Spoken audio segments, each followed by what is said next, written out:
Hello students. तो अब हम तीनों मेजर कैरेक्टर्स वांडा पेंट्रॉन्स्की, पेगी और मेडी के बारे में थोड़ा थोड़ा जान चुके हैं। अब हम 100 ड्रेसेस पार्ट 1 के बारे में थोड़ा सा जानेंगे। क्या है? हाउ डू वी जज the people around us?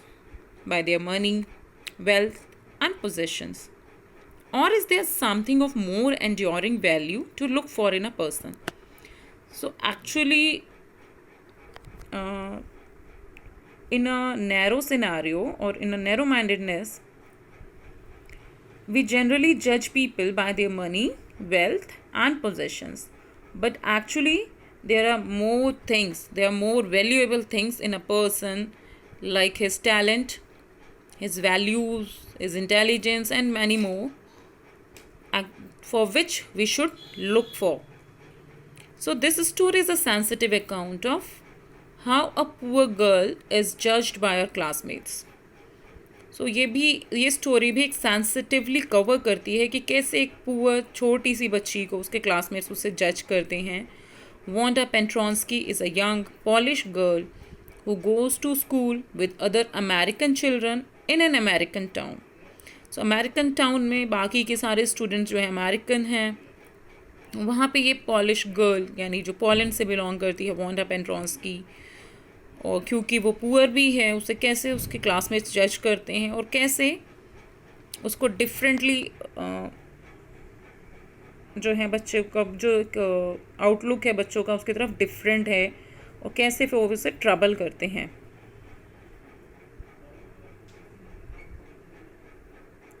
Today Monday, Wanda Petronski was not in her seat. आज मंडे वांडा पेंट्रॉन्स्की उसकी सीट पे नहीं थी.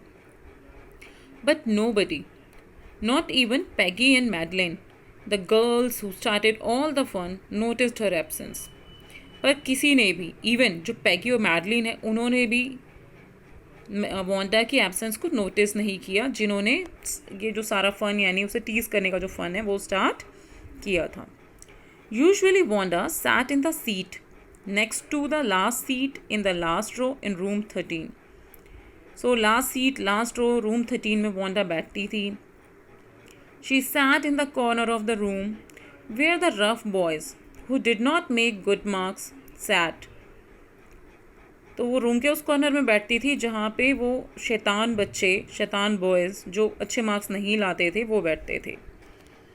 The corner of the room where there was most scuffling of feet, most roars of laughter when anything funny was said and most mud and dirt on the floor. Room का जो वो corner था सबसे ज़्यादा noise वहीं से आती थी एंड सबसे ज़्यादा जो डस्ट क्रिएट करते थे, मड क्रिएट करते थे, वो वही कॉर्नर वाले बच्चे स्टूडेंट्स करते थे.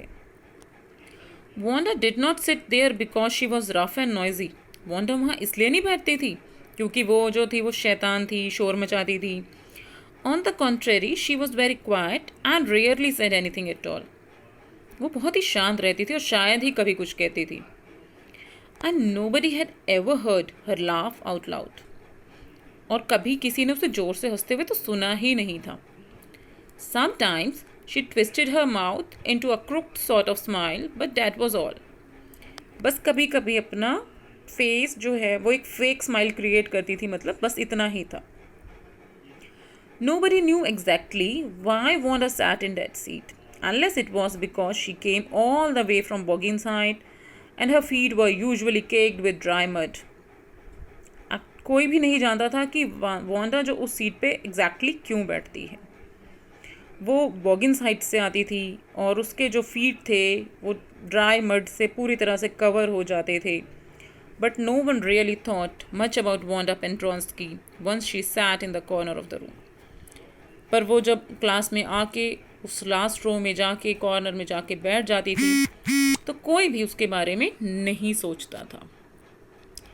The time when they thought about Wanda was outside of school hours, at noon time when they were coming back to school or in the early morning before school began. दो important times थे जब Wanda के school के बच्चे ढूंढते थे, चाहते थे कि वो मिल जाए. एक तो छुट्टी होने के बाद दोपहर में, या फिर अर्ली मॉर्निंग जब वो बच्चे स्कूल आ रहे होते थे स्कूल शुरू होने से पहले. When groups of 2 or 3 or even more would be talking and laughing on their way to the schoolyard. क्योंकि उस टाइम पे ये जो बच्चे हैं वो ग्रुप्स में हो जाते थे 2 या 3 के या उससे भी ज़्यादा, और फिर वांडा के बारे में बात करते थे, उससे बात करके उस पर हंसते थे. Then sometimes they waited for Wanda to have fun with her. वो इंतज़ार करते थे वांडा का ताकि वो उसके साथ कुछ मजाक कर सकें. The next day, Tuesday, Wanda was not in school either. Monday को नहीं आई थी, अगले दिन ट्यूसडे था, तब भी वांडा स्कूल नहीं आई. And nobody noticed her absence again. और आज भी किसी ने उसकी एब्सेंस को नोटिस नहीं किया. But on Wednesday, Peggy and Maddie, who sat down front with other children who got good marks and who didn't track in a whole lot of mud, did notice that Wanda wasn't there. पर Wednesday को पैगी और Maddie जो हैं, ये जो दोनों girls हैं, front row में बैठती हैं और अच्छे मार्क्स लेके आती हैं, और इनके रास्ते में कहीं पे मर्ड से भी इन्हें मतलब डस्ट नहीं होती, यानी साफ़ सुथरे रास्ते से आती है, इन्हें डस्टी वे से नहीं आना पड़ता. उन्होंने नोटिस किया कि वांडा नहीं है. Peggy was the most popular girl in the school.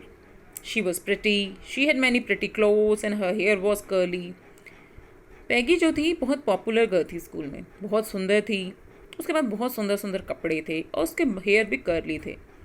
Maddie was her closest friend. The reason Peggy and Maddie noticed Wanda's absence was because Wanda had made them late to school. Maddie जो है वो पैगी की closest friend है. पैगी और Maddie ने Wanda की absence को इसलिए नोटिस किया क्योंकि आज वो वांडा की वजह से लेट हो गए. They had waited for Wanda to have some fun with her and she just hadn't come. क्योंकि आज वो रास्ते में रुक गए थे कि भाई वांडा के साथ थोड़ा मजाक करके फिर स्कूल चलेंगे, और वांडा आई ही नहीं. They often waited for Wanda Pentronsky to have fun with her. वो दोनों, पैगी और मैडी दोनों अक्सर वेट करती थी वांडा का कि उसके साथ वो फन कर सकें. Wanda Pentronsky, most of the children in room 13 didn't have names like that. They had names easy to say like Thomas, Smith और Allen. उनके नाम एक्चुअली बच्चों के नेम जो हैं रूम नंबर 13 में किसी का भी नाम ऐसा नहीं था, उनके सबके नाम ईजी थे जैसे कि थॉम्स, स्मिथ और Elon. There was one boy named Bounce, Willie Bounce, and people thought that was funny, but not funny in the same way that Pentronsky was. एक लड़का था उस क्लास में जिसका नाम था बाउंस, विली बाउंस, और लोगों को लगता था कि उसका जो नाम है वो फ़नी है. हाँ, पर उस वे में फ़नी नहीं लगता था जैसा कि पेंट्रॉन्स्की का नाम उन्हें लगता था. Wanda didn't have any friends. She came to school alone and went home alone. Wanda के कोई दोस्त नहीं थे, वो अकेले स्कूल आती थी और घर भी अकेली जाती थी. She always wore a faded blue dress that didn't hang right. It been ironed properly. So it was clean, but it looked as though it had never been ironed properly. वो हमेशा एक ब्लू फेडेड ड्रेस पहनती थी. वो dress clean तो होती थी पर ऐसा लगता था कभी भी उसे प्रॉपरली आयरन नहीं किया गया हो. She didn't have any friends, but a lot of girls talked to her. उसके दोस्त नहीं थे, पर हाँ बहुत सारी लड़कियाँ उससे बात करती थी. Sometimes they surrounded her in the schoolyard as she stood watching the little girls play hopscotch on the worn hard ground. तो जब वांडा स्कूल में कहीं कोने में खड़े होके बाकी बच्चों को हॉपस्कॉच खेलते हुए देख रही होती थी तो बहुत सारी गर्ल्स उसे घेर के खड़ी हो जाती थी. Wanda, Peggy would say in a most courteous manner, as though she were talking to Miss Mason. Wanda, she would say, giving one of her friends a nudge. Tell us, how many dresses did you say you had hanging up in your closet?